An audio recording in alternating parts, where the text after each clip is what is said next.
Hey guys, and welcome back to another episode of On the Couch with Fouch. I'm your host, Matt Fouch, and thank you so much for joining me for these interviews. Now, you can find them on YouTube, and if you're watching on YouTube, make sure you hit the subscribe button. If you're watching on Facebook, be sure to like my page, get notifications, comment, share the videos, let all your friends know about On the Couch with Fouch. And the last thing, if you just simply go to onthecouchwithfouch.com, you get the interviews every month when a new one releases straight to your email address.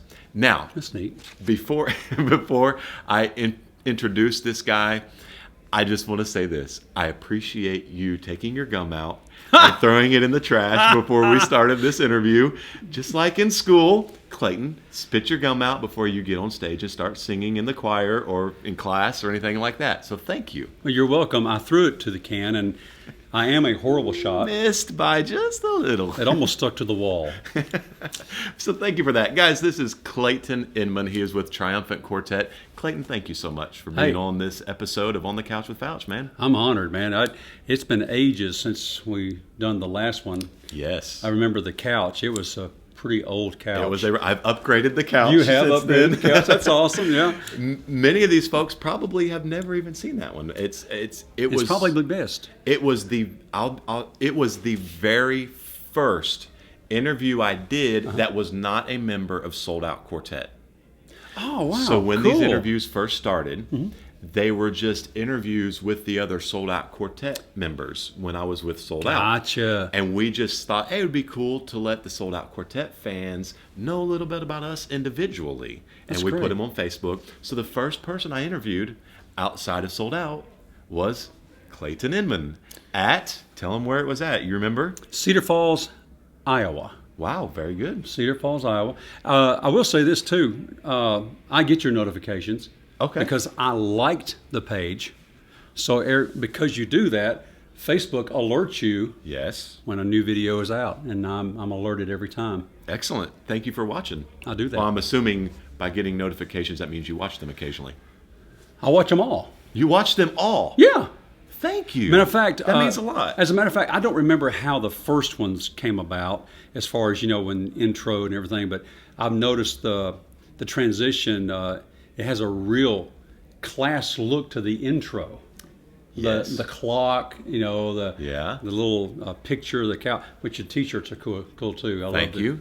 Wow, I love the idea. Well, Ben Wolf, who does the videos and stuff, he did the intro, he did all of that, did a great job. It really made things look a lot better, I think. Talented guy. I'm sure all these people watching really appreciate how much nicer it looks and sounds too. No, it really, it's.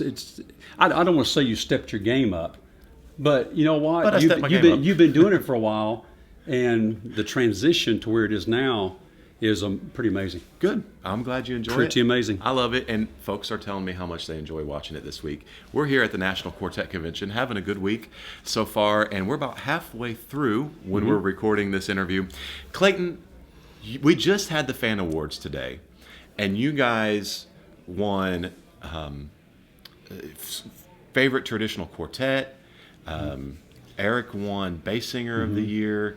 You guys, was it song of the year? You guys won song of the year. And so a lot of these people that are watching this, they may not know, they know you as with Triumphant Quartet. Yeah. Because a lot of people are voting for you guys every year, and rightfully so. You guys are awesome. But maybe they don't know your history, kind of the other groups you've been with and things like that. So give the folks your singing career timeline.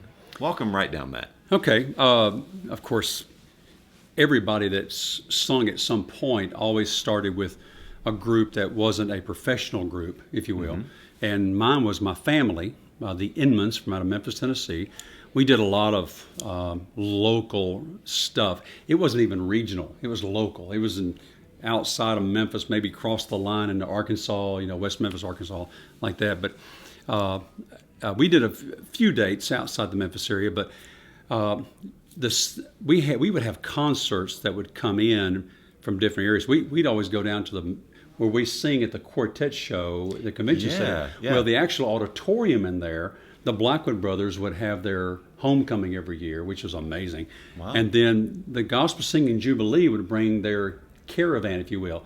If you grew up watching the Gospel Singing Jubilee like I did, It was the Dixie Echoes, the Florida Boys, the Hensons, and the Happy Goodmans, all, and sometimes the Inspirations, all on the bill the same night, and they would come to our town at least twice a year. Wow. So it's pretty neat. So we grew up listening to it. And what's funny is I sent resumes. I wanted to sing lead with a group.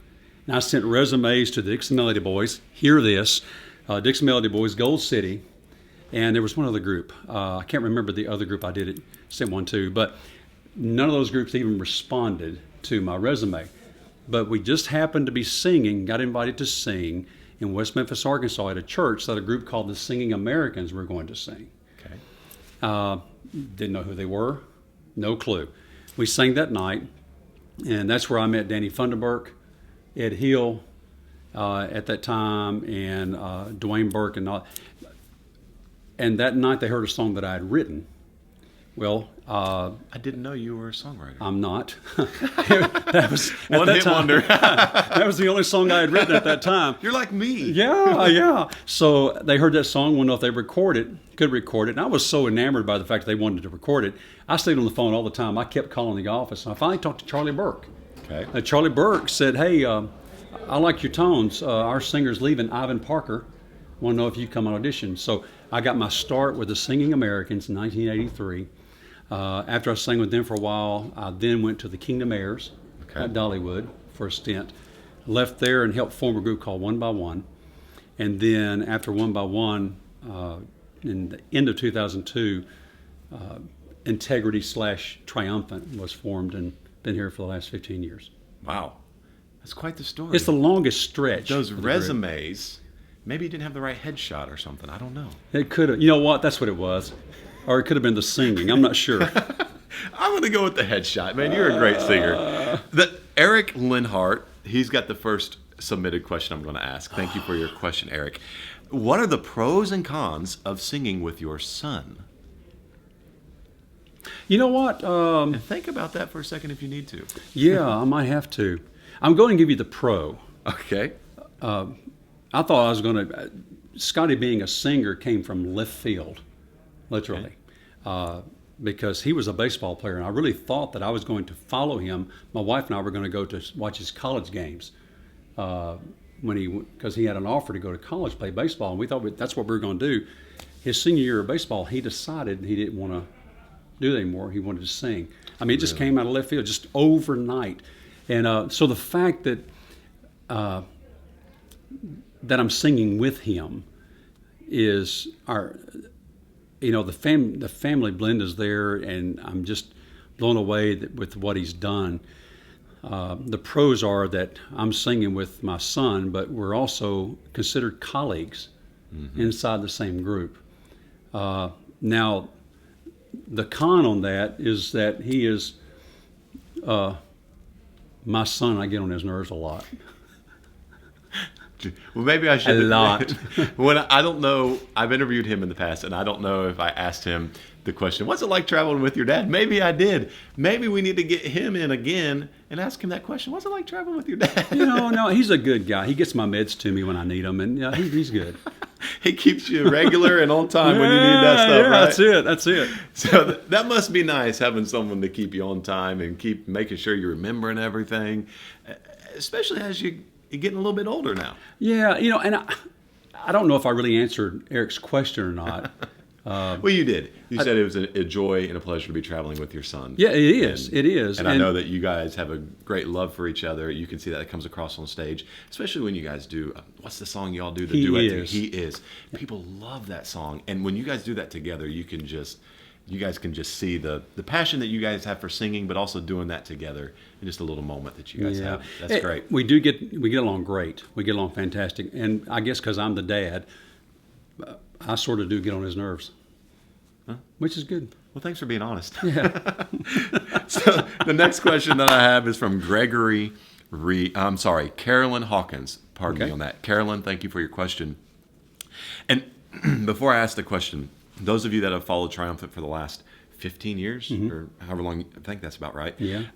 One of the most popular songs you guys have done, you're the singer on. It's called Old White Flag. Wow. So her question goes to Old White Flag. Her question is, do you ever get tired of singing Old White Flag, and how did you come up with the moves that you do on Old White Flag? Okay, to answer the first question, no, I will never tire of the song. The only time that I see myself stopping the song is if I look out and there's no one waving anything. No white flag, no hanky. I didn't bring one. I'm telling you, I told somebody that the other night that, I will never tire of the song personally, but if I feel that the audience has tired of the song, then we'll move on. Every time we've been with you guys in concert, I'm blown you guys away. start that song, and at least half, if not more, of the crowd is blown pulling a tissue, a hanky, something out of their pocket that's white, and they're waving that thing because they are loving that song.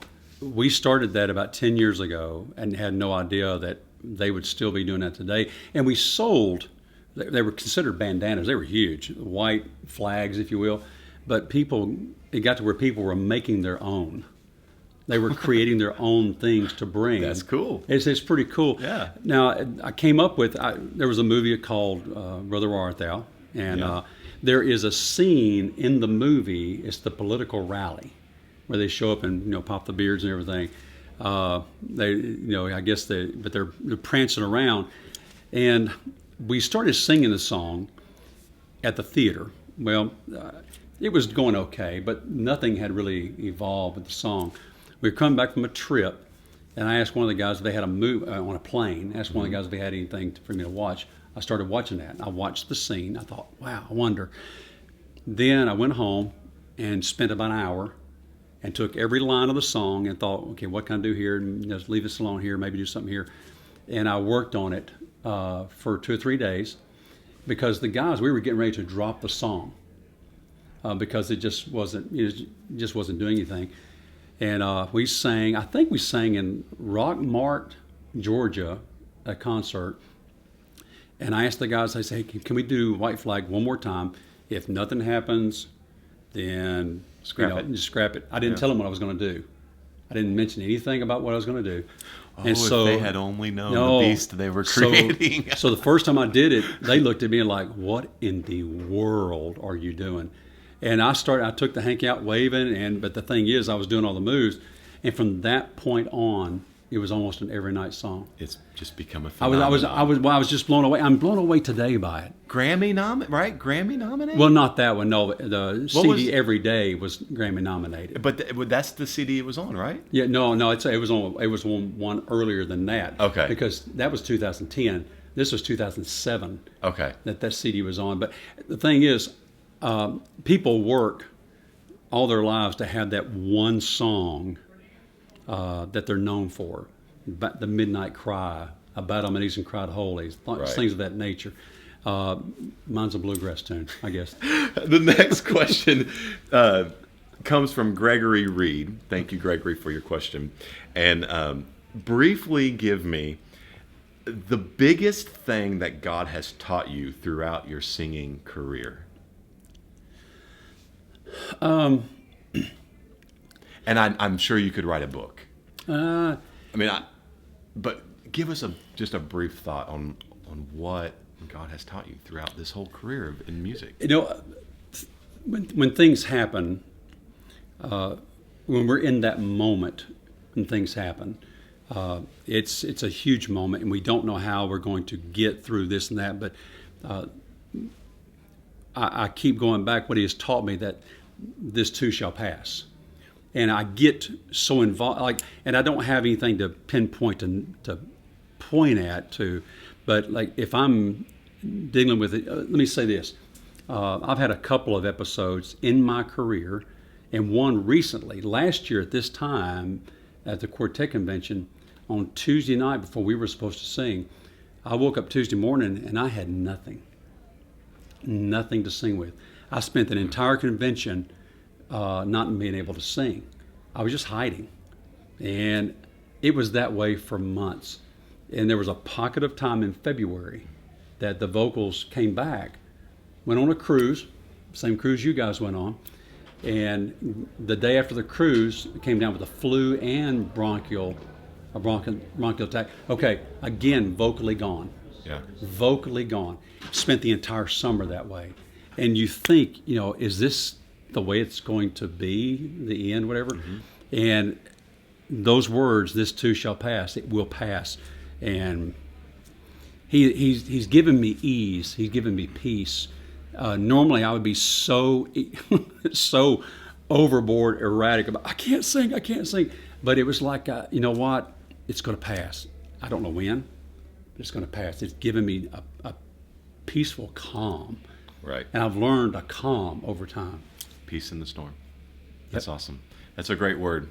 No matter what you're facing, no matter what trial, God can bring peace that passes any understanding.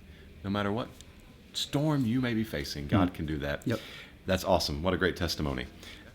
Well, here's how I want to close out this interview. I want to have and we've got a camera here that is mobile that we can move.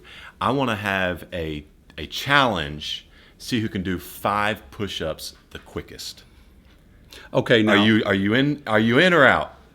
No, I'm in. Okay, because I've never done it in a suit, and I don't work out. I think I'm built for comfort, not speed. Okay.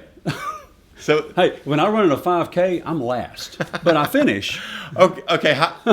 Let's just see. I mean, I don't. Are you serious? I've not done a push-up in probably 2 or 3 years. Okay. So we'll just see. We're going to go right over here, and Claude Hopper is going to be interviewed next. He's sitting over here, but we're going to go over here on the floor, and we're going to, in our suits, we're gonna do a little push-up challenge here. We're going off script. I'm glad you didn't say burpee. Okay. Claude, do you want to join us, or are you good over here? All right, guys, here we go. Okay, we're going first one to. You gonna do push-ups with us? All right, here we go. First one to 5 push-ups. You ready? Yeah. Ready, set, go. 2, 3, 4, 5. I'm not sure if I did 5. I lost count. I don't know who won. You guys commented below. I'm exhausted from just 5. How do you feel? How many more could you do? I'm gonna sit on him. 10. My goodness, look at you go. Guys, I've thoroughly enjoyed my interview with Calyton Inman. Calyton, tell them where they can find out about Triumphant Quartet and everything you got going on, man. TriumphantQuartet.com. Go there and find all the information you want to know about Triumphant. And if you'd like to learn how to do a push-up in a suit and not have your tie, look at my tie still looking pretty good after that. It must be because I didn't do very good push-ups. No, you did great. Well, you weren't even watching. That's because I was focused on me. Right. Well, thanks guys so much for tuning in for On the Couch with Fouch. Catch us next time. Like, comment, share, subscribe on YouTube. And make sure you go to onthecouchwithfouch.com. Check out Triumphant and Calyton Inman. God bless, and we'll see you next time.